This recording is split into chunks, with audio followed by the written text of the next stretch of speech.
할렐루야. 계속해서 갈라디아서에 있는 말씀을 우리가 보고 있습니다.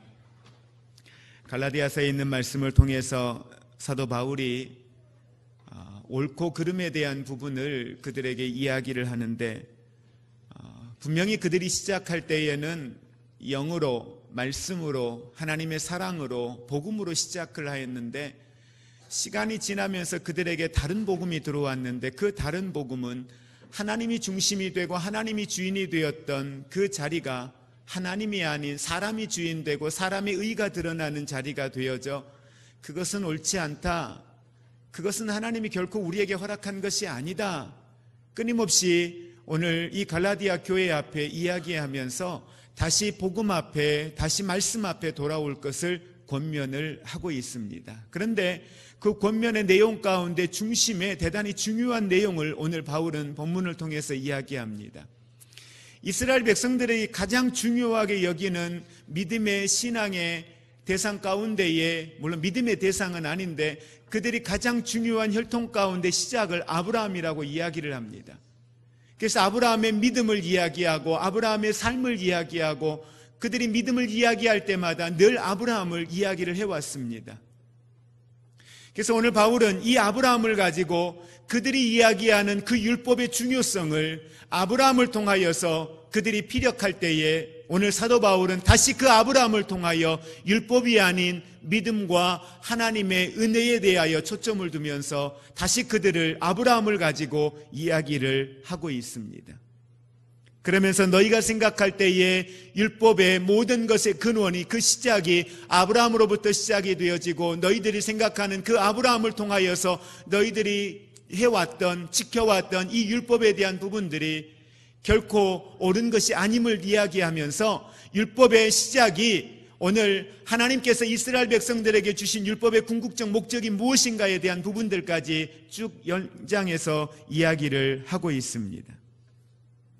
그러면서 오늘 바울은 아브라함을 통하여서 복음에서 이탈하여 율법의 논리로 돌아가고 있는 이 갈라디아 교회에게 다시 한번 아브라함을 통하여 이제는 믿음으로 다시 돌아와야 함을, 아브라함을 통하여서 다시 하나님의 은혜의 자리로 돌아와야 함을 이야기를 하고 있습니다. 아브라함에게 가장 중요한 것은 그가 믿음으로 말미암아 의롭게 되었다라고 하는 사실입니다. 아브라함 역시 복음을 통하여 하나님께 부름을 받은 인물이라는 점을 오늘 바울은 강조를 하고 있습니다. 아브라함의 자손이 되는 길은 율법을 지키거나 혈통으로 되어지는 것이 아니라 오직 믿음으로 말미암아 그가 속한 축복의 계열에, 축복의 그 자손의 대열에 머무를 수 있다라고 하는 사실을 바울은 강조를 하고 있습니다. 그러면서 오늘 6절의 말씀을 시작하면서 바울은 창세기 15장에 있는 말씀을 인용하여서 오늘 말씀 가운데 이야기를 하고 있습니다. 우리 함께 6절의 말씀 합독하겠습니다. 아브라함이 하나님을 믿음에 그것을 그에게 의로 정하셨다 함과 같으니라. 하나님을 믿음에, 누가요? 아브라함이 하나님을 믿음에 그것을 그에게 의로, 누가? 하나님이 의로 여기셨고 의로 정하셨다라고 말씀을 하고 있습니다. 아브라함을 믿음으로 오늘 하나님께서는 의롭다 여기셨다라고 말씀을 합니다. 하나님께서 아브라함의 믿음을 보고 그가 이미 의롭게 살고 있는 자라 인정을 했다라고 하는 사실입니다. 여기에 중요한 복음의 본질이 담겨져 있습니다. 바로 그것은 아브라함이 이삭을 바치는 위대한 그 순종의 순간에 하나님이 그의 믿음을 보시는, 그의 모습을 보고 하나님을 의롭게 여기신 게 아니라고 하는 사실입니다. 많은 사람들은 아브라함이 하나님 앞에 이삭을 바치는 그 순종의 사건을 통하여서 그거를 의롭게 여겼다라고 생각을 하고 있습니다. 그러나 성경이 말하고 있는 것은 아브라함의 그 어떠한 행위나 아브라함의 어떠한 그 순종을 통해서가 아니라 하나님의 말씀을 온전히 믿고 받아들였다라고 하는 사실입니다. 하나님이 보시는 것은 순종 이전에 하나님 앞에 아브라함이 그의 말씀을 들었고 그 말씀을 믿었고 그 말씀을 받아들였다라고 하는 사실입니다. 다시 말하면 어떤 존재론적인 의미가 아니라 신분적인 의로움을 이야기합니다. 오늘 내가 누구에게 속해 있는 사람인가? 바로 복음을 믿는 자들이 그들의 마음과 행위에 있어서 여전히 의로운 자들이 아님에도 불구하고 하나님 편에서 의로운 자라고 여러분 우리를 인정해 주셨다라는 사실을 믿으시기를 바랍니다. 예수 그리스도 안에서도 동일하게 우리에게 하나님께서는 그렇게 말씀을 하고 있습니다. 의롭다 인정을 받는 것은 우리에게 주어진 어떤 상태나 의로움으로 인한 것이 아니라는 거죠. 어떤 행위로 인한 것이 아니라는 것입니다. 여전히 우리는 죄인입니다. 하나님 편에서 의롭다라고 인정해 주셨기 때문에 우리가 의롭다 칭함을 받는 거죠. 그래서 그걸 칭의라고 이야기를 하고 있습니다. 오늘 성경은 믿음으로 말미암은 자들은 아브라함의 자손인 줄 알라고 이야기를 하고 있습니다. 중요한 것은 물리적으로 아브라함의 후손이 되는 것이 아니라 영적인 후손입니다. 믿음의 후손을 이야기를 하고 있습니다. 그렇다면 우리가 이 말씀 가운데 한 가지 묵상해야 될 중요한 사실이 있습니다. 바로 그것은 아브라함과 같은 믿음을 갖는다라는 것이 도대체 무엇이냐라는 거죠. 아브라함의 후손이라고 하는, 아브라함과 같은 믿음이라고 하는 건 도대체 뭐냐라는 겁니다. 바로 그것은 복음의 약속을 믿는 것입니다. 하나님에 대하여 믿는 것이 아니라 여러분 하나님 자체를 믿는 것입니다. 많은 사람들은 하나님의 기능을 생각합니다. 하나님은 이런 분이야. 하나님은 이렇게 해주시는 분이야. 하나님이 가지고 계시는 어떤 기능에 대하여, 하나님의 속성에 대하여 우리가 믿고 그 하나님을 의지하는 건 대단히 중요합니다. 근데 많은 사람들의 기복적 신앙에는 하나님은 무엇을 하실 수 있는 분이다라고 하는 하나님에 대하여, 하나님의 기능에 대하여 집중하는 경우가 참 많습니다. 그러면요, 하나님이 그 기능을 발휘하지 아니하시면은요, 하나님이 아무것도 하지 아니하시고 멈추시면은요, 그분은 우리와 상관이 없는 겁니까? 그분은 우리에게 예배를, 찬양을, 영광을 받으실 수 있는 자격이 없는 분입니까? 오늘 그분이 내 삶 가운데 아무것도 행하지 아니할지라도 하나님은 하나님의 그 존재 자체로 우리를 통하여 영광 받으시기에 합당하신 하나님이라는 사실을 믿으시기를 바랍니다. 하나님의 존재성 그 자체를 믿는 것입니다. 그 하나님의 존재 자체를 믿고 나아갈 때에 그 안에서 그 믿음 위에 하나님은 하나님의 나라를 위하여서 기능적인 역할, 하나님의 그 존재 가운데 우리 안에서 일하시는 하나님의 모습을 다양하게 우리의 삶 가운데 나타내 보여주시는 것입니다. 두 번째로 아브라함의 믿음은 우리의 노력이 아니라 약속을 성취하실 하나님을 믿는 것입니다. 우리가 무엇을 할 것이냐가 아닙니다. 우리가 어떠한 노력들을 이루어갈 것이냐가 아니라 바로 그 약속을 성취하실 하나님, 우리 안에 일하실 하나님, 나에게 집중되어져 있는 것이 아니라 그걸 이루어 가실 하나님께 집중하는 것입니다. 그래서 우리가 지난 금요일 날 심야 기도에도 2주에 걸쳐서 말씀을 통해서 우리가 보았던 것, 하나님께서 다윗이 사람들의 수를 계수하는 것에 대하여 하나님이 대단히 불편하게 여기셨습니다. 하나님이 허락한 계수가 아니었습니다. 마귀가 그의 마음을 충동하여 사람들의 수를 세게 하였습니다. 바로 그건 내가 무엇을 하였지, 내가 어떠한 업적을 이루었지, 어느 순간 하나님이 중심이 되었던 다윗의 삶에 하나님이 아닌 내가 중심이 되고 내가 행한 것이 중심이 되어서 내가 행한 것에 대하여서 계수하게 하는 사탄의 그 계략으로 그 마음의 충동이 되어 다윗이 한순간 사람들의 수를 계수합니다. 하나님은 그것을 악하게 여기셨다라고 말씀합니다. 그로 인하여서 온역이 이스라엘 백성들에게 찾아오고 자그만치 7만이 넘는 사람이 그 온역으로 인하여서 죽음을 당하였다라고 성경은 이야기를 합니다. 왜 그걸 그렇게 싫어하셨을까? 왜 하나님은 그걸 그렇게 싫어하셨을까? 교만이기 때문입니다. 교만은 패망의 선봉입니다. 교만의 자리에는 하나님이 계시지 않습니다. 교만의 자리의 중심은 사탄입니다. 하나님을 두어야 할 자리에 하나님을 두지 아니하면, 하나님이 영광 받으셔야 될 자리에 하나님의 영광이 드러나지 않고 사람의 의가 드러나는 것, 그건 하나님이 결코 허락하지 않기 때문이라는 사실입니다. 여러분, 오늘도 아브라함은 자신은 아무것도 할 수 없었습니다. 아브라함은 자신의 노력으로 아무것도 할 수 없는 연약한 가운데 있었습니다. 자녀를 낳을 수 있는 능력도 이제는 없습니다. 그러나 하나님의 말씀을 그는 귀담아 들었습니다. 그리고 그걸 믿었습니다. 내 형편과 내 상황과 내 능력이 되어서 믿었던 게 아닙니다. 하나님이 성취하실 하나님의 능력, 그 하나님 약속의 말씀을 신뢰했기 때문에 그걸 하나님은 의로 여기셨다라고 성경은 이야기를 하고 있습니다. 바울이 쓴 서신서들의 내용을 보면은 이 두 부류의 사람들을 자꾸 등장을 시켜서 이야기하는 장면이 나옵니다. 오늘도 말씀에 보면 두 종류의 사람의 모습을, 그리고 두 종류의 그 결과의 모습을 제시하고 있습니다. 믿음으로 사람은 아브라함의 복에 참여할 수 있다. 그러나 율법으로 사는 사람은 저주 아래 있게 된다라고 하는 사실을 강조를 하고 있습니다. 많은 사람들은 율법의 방식으로 의롭다함을 얻으려고 할 때에 우리는 율법 전체를 지켜야 하는 의무로 떨어지게 됩니다. 그런데 우리가 잘 아는 것처럼 바울 자신도 이렇게 율법에 매여서 살았던 사람 중에 한 사람입니다. 누구보다 율법을 잘 아는 사람입니다. 율법의 전통은 100가지를 지키다가도 한 가지를 못 지키면, 100세를 살면서 99년을 지키다가 1년을 못 지키면 그 율법은 못 지킨 겁니다. 아니, 거절한 겁니다. 불순종한 겁니다. 그러면 율법으로는 어느 누구도 구원받을 만한 사람이 없다는 걸 누구보다도 바울은 잘 아는 것입니다. 그렇기 때문에 결국 그 율법의 방식으로는 의롭다함을 얻을 수 있는 사람이 이 땅 가운데에 아무도 없다는 것입니다. 그리고 더 나아가서 의롭게 되기 위하여 노력하는 사람들은 엄청난 압박감과 인생의 무게감을 느끼게 될 것이다. 그래서 서로가 저주하고 정죄하는 삶을 살 수밖에 없다는 사실을 누구보다도 바울은 잘 압니다. 그래서 스스로가 이야기합니다. 그 누가 나하고 율법에 대하여 견주어서 나를 이길 사람이 아무도 없다.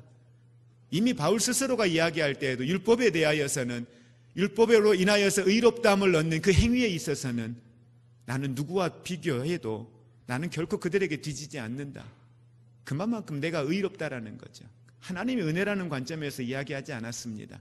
내가 그만큼 의롭고 나는 그만큼 괜찮은 사람이라고 결국 자기 자신을 드러내는 그 모습 또한 우리는 성경에서 같이 볼 수가 있습니다.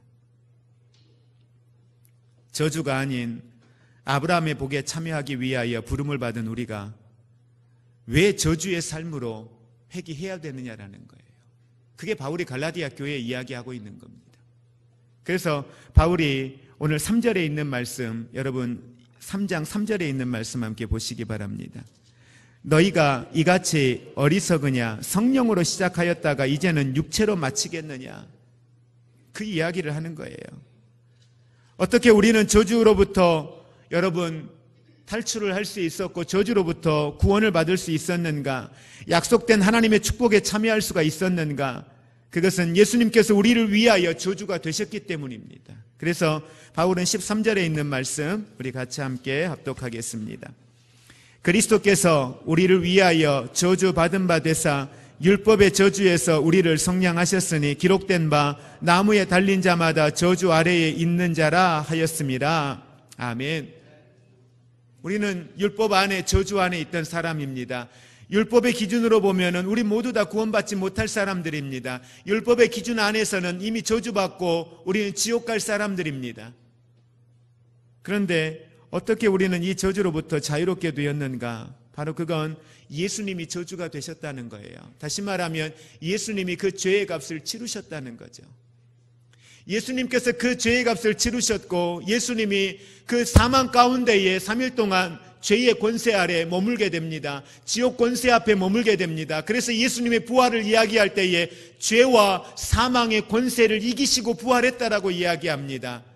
죄의 값을 치르셨다라고 이야기하고 죄의 값을 치르기 위하여 단순히 육체적인 죽음만 아니라 예수님께서 그 음부의 권세에 내려가셔서 그 죽은 자, 죄 아래 있는 자가 머물러야 될 그 지옥의 권세의 자리에 머물러 계시다가 그리고 그곳으로부터 단순히 육체적 부활이 아닌 그 죽음으로 인하여 지옥 권세의 자리에 머물러야 될 그 지옥의 자리로부터 그 음부의 권세를 이기고 부활하셨다라고 하는 사실을 우리에게 이야기를 해주고 있는 겁니다.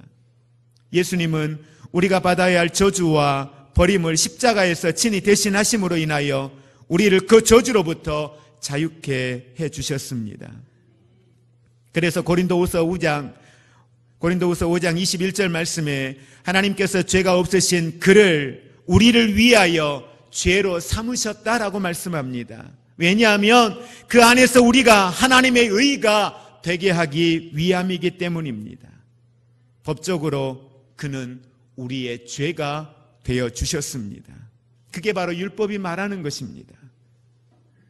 여러분, 왜 이것을 믿는 것이 중요합니까? 왜 예수님께서 나를 위하여 십자가에 못 박혀 죽으셨고 예수님께서 나의 죄가 되어 주셨다라는 사실, 그 죄의 값을 치르기 위하여 십자가의 나무에 달리셔 죽으셨다라고 하는 사실을 믿는 것, 이것이 왜 우리에게 중요한 것입니까? 바로 그 사실을 믿는 순간 우리의 삶에 나타나는 변화입니다. 여러분, 구원은 단순한 용서가 아닙니다. 용서 그 이상입니다. 우리는 용서를 받았을 뿐만 아니라 하나님 앞에서 이미 완전한 의인이 되었습니다. 칭의를 통하여 그렇게 나를 의롭다 칭함을 허락하여 주신 것입니다. 그분 모를 때, 그분과 상관없이 죄 가운데 있을 때, 의롭지 않는 내가 내 의로, 내 행위로 의로움이 될 수 있는 것처럼, 죄의 값을 치를 수 있는 것처럼 내 행위에 초점을 두고 있을 때, 하나님이 없는 인생을 살고 있는 그 시간에 그분이 나를 위하여서 십자가를 지심으로 나에 대한 사랑과 나에 대한 하나님 아버지의 마음을, 그 구원을 이루시는 하나님의 역사, 그래서 우리를 이미 의로운 자가 되게 하셨습니다. 되게 하실 것이다가 아닙니다. 그래서 완전한 의로움을 이루셨다라는 거예요.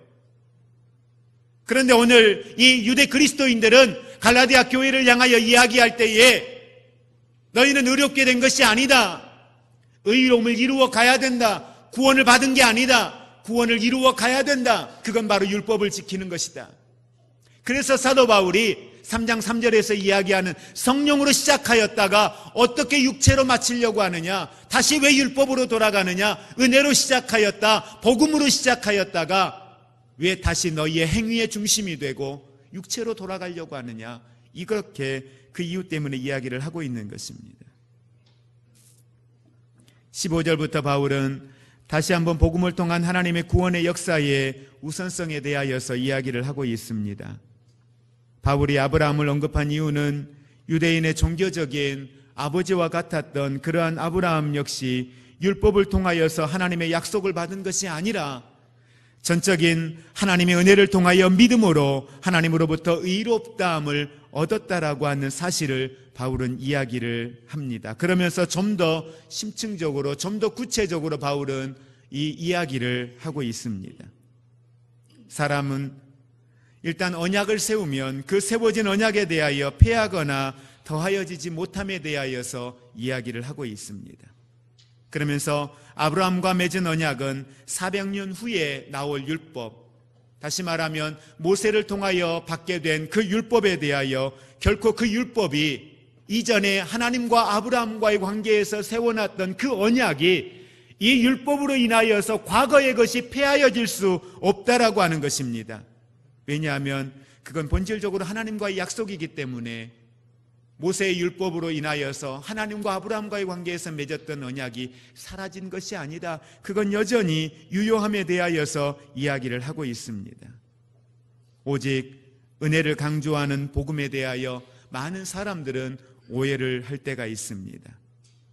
우리가 오직 믿음으로 은혜로 말미암아 구원을 얻었다면 이제는 율법을 지켜야 할 의무가 없는 것인가? 율법과 복음에 대하여, 율법과 구원에 대하여, 율법에 대하여 우리 그리스도인들은 과연 어떠한 모습으로 율법을 대하여야 되는가? 대단히 이 부분 때문에 갈등하는 모습들을 많이 보게 됩니다.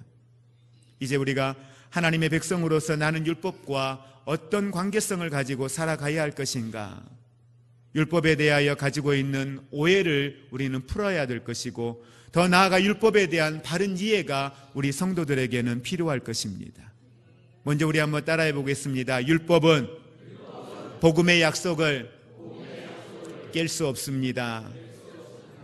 그렇습니다. 바울은 인간에 의해 인간들이 맺는 계약에 근거하여서 복음과 율법의 관계를 오늘 설명을 하고 있습니다.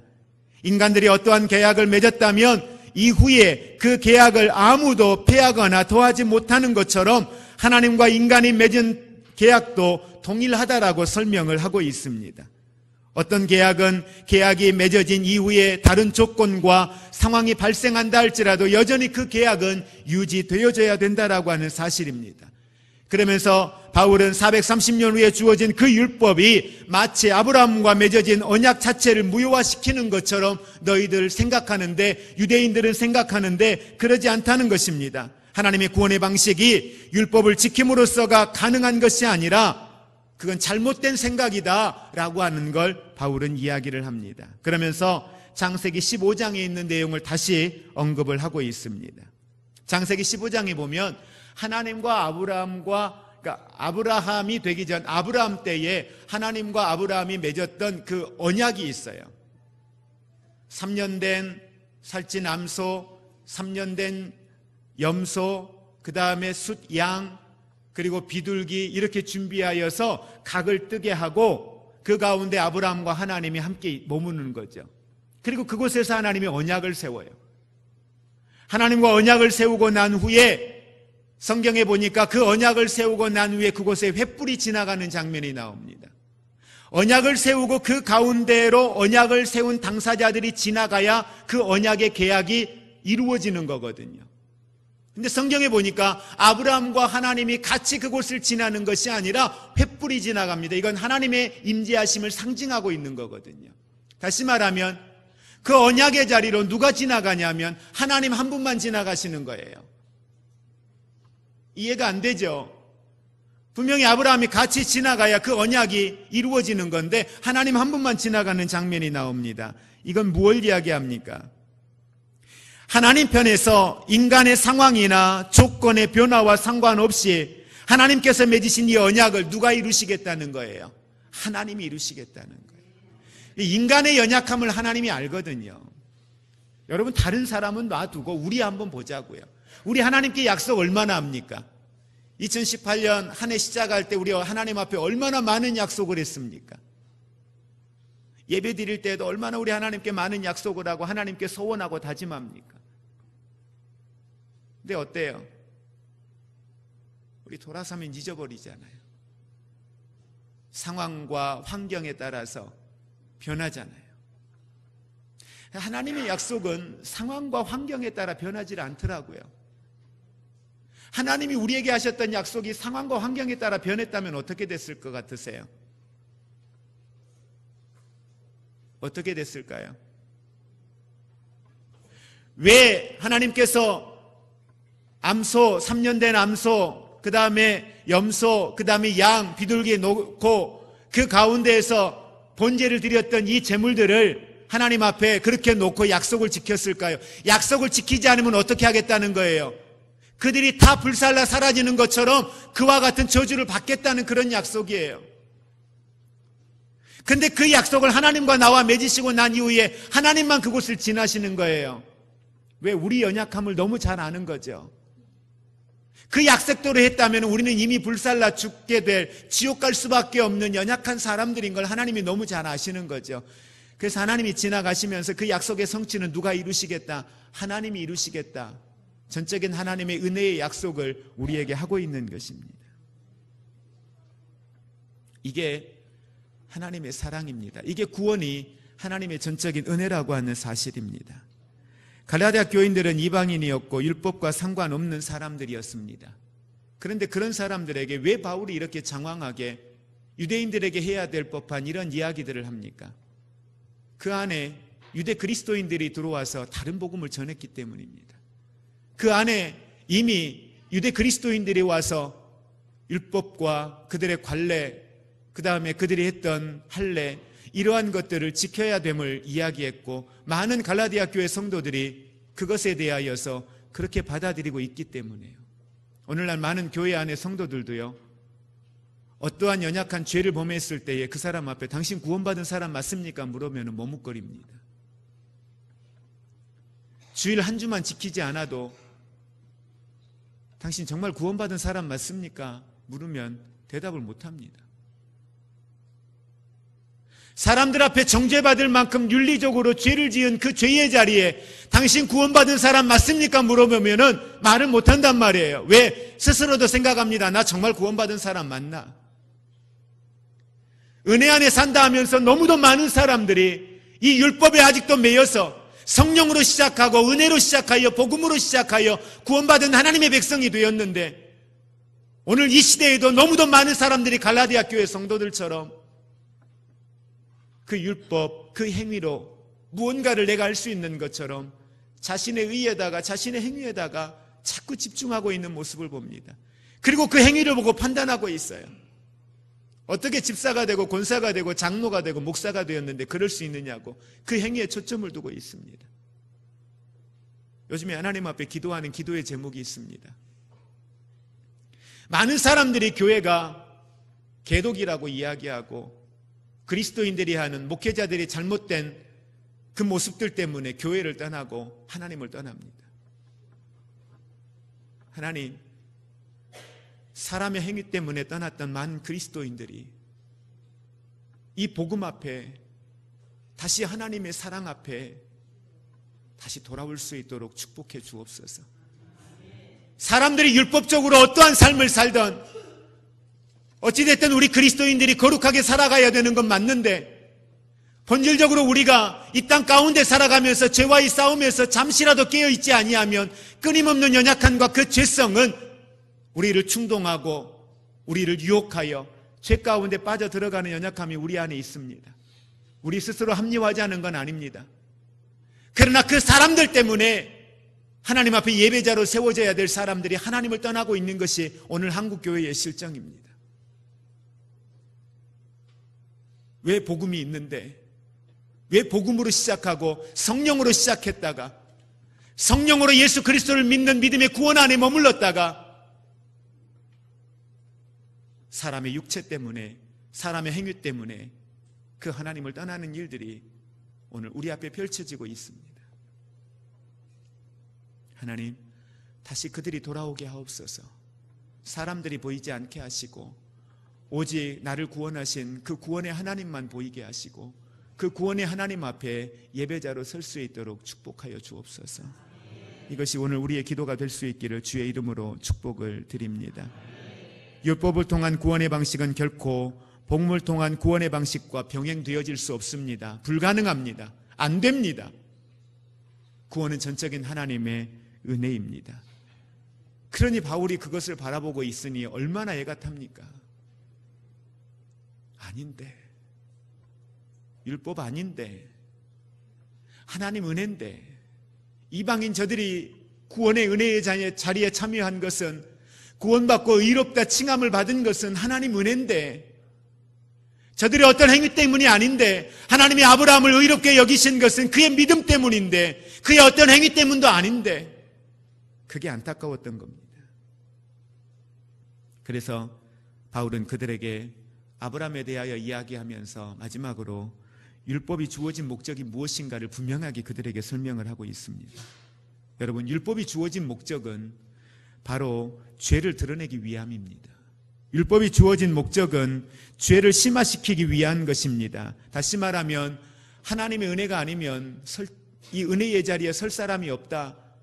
구원은 우리의 의로 불가능하다, 우리의 행위로 불가능하다라고 하는 걸 율법 앞에서 알게 하는 것입니다. 그래서 율법은 우리를 그리스도께로 인도하는 뭐라고요? 가정교사라고. 오늘 성경은 24절 말씀에 이같이 율법이 우리를 그리스도께로 인도하는 초등교사가 되어 우리로 하여금 믿음으로 말미암아 의롭다함을 얻게 하려 함이라. 율법을 우리에게 허락하신 것은 믿음으로 말미암아 의로움을 얻을 수 있습니다. 율법이 아닌 믿음으로 말미암아 구원받을 수 있습니다. 이 사실을 알게 하기 위함이랍니다. 그래서 율법은 뭐와 같다? 초등교사와 같다라고 이야기를 하고 있습니다. 그리고 율법은 하나님의 백성들에게 삶의 규범을 주시기 위함입니다. 구원과 전혀 상관없습니다. 다만 예수 그리스도 안에서 구원받은 사람들이 이제는 살아가야 될 또 다른 삶의 방향들을 우리에게 제시해주고 있는 것입니다. 그렇다고 그 율법이 우리에게 어떠한 구원의 영향을 미치거나 그런 건 결코 아니라는 사실을 여러분 꼭 기억하시기를 주의 이름으로 축복을 드립니다. 하나님의 말씀대로 살려고 온갖 노력을 다하지만 할 수 없다고 하는 사실을 깨닫고 하나님만을 의뢰하고 하나님 앞에 나아가는 것, 바로 예수님을 의뢰하는 자리에 나아가는 것, 그런 사람만이 바로 예수님이 길이라고, 예수님이 진리라고, 예수님이 생명이라고 고백하게 될 수 있습니다. 이제는 우리가 율법에 주어진 이러한 것들을 우리는 기억할 수 있기를 원합니다.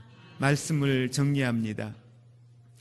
중국 선교 사역을 감당했던 허드슨 테일러 선교사님의 그 전기 가운데에 그분이 고백해 놓은 내용의 일부입니다.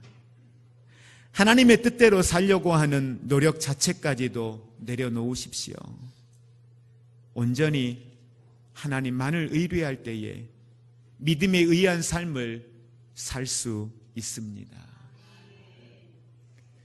믿음의 삶을 살아가려고 하는, 하나님의 뜻대로 살아가려고 하는 그 노력 자체까지도 이제는 내려놓으라고 이야기합니다. 하나님의 일은 하나님의 방법으로 해야 합니다. 하나님의 일은 하나님이 주시는 힘으로 해야 합니다. 그래서 예수님께서 제자들에게 가서 내 증인되라고 말씀하시면서 너희에게 성령이 임하면 그 성령으로 말미암아 권능을 얻고 그 권능을 가지고 나아가서 그리스도의 증인이 될 것을 우리에게 말씀을 하고 있습니다. 너희가 본 것 가지고 하지 말라, 너희가 들은 것 가지고 하지 말라는 겁니다. 너희가 체험한 것 가지고 하는 것이 아니라 성령이 너희에게 임하면 하나님의 능력으로, 하나님의 방법으로 하나님의 사역을 감당하라고 이야기합니다. 이 선교사님은 그와 같은 걸 자신의 사역의 현장 가운데서 체험한 것입니다. 이 노력까지도 헛된 것이다. 이 노력까지도 헛된 것이다. 이 노력 가지고 되지 않는다. 전적인 하나님을 신뢰하고 하나님을 의지할 때만이 그분이 주신 힘으로만이 가능함을 이야기했습니다. 그렇습니다. 이제 우리가 우리의 행위에 초점을 두기보다 하나님의 은혜에 더 초점을 두며 나아갈 수 있기를 원합니다. 아브라함은 그의 행위로 의롭다 칭함을 받은 것 아닙니다. 다만 아브라함이 이삭을 하나님 앞에 드렸을 때 그 모습은 내가 나를 사랑하는 줄 내가 알았다. 그걸 인정해 주신 거예요. 그러나 그를 의롭게 하신 것은 그 행위가 아니라는 것입니다. 하나님의 말씀을 들었고 들은 말씀을 믿었고, 그래서 하나님께서 마지막 날 오실 때 우리에게서 뭘 보시겠다고 말씀합니까? 믿음입니다. 그래서 하나님께 나아가는 자는 반드시 그가 계신 것과 라고 이야기를 해요. 찾는 자들에게 상 주심은 그 뒤의 문제예요.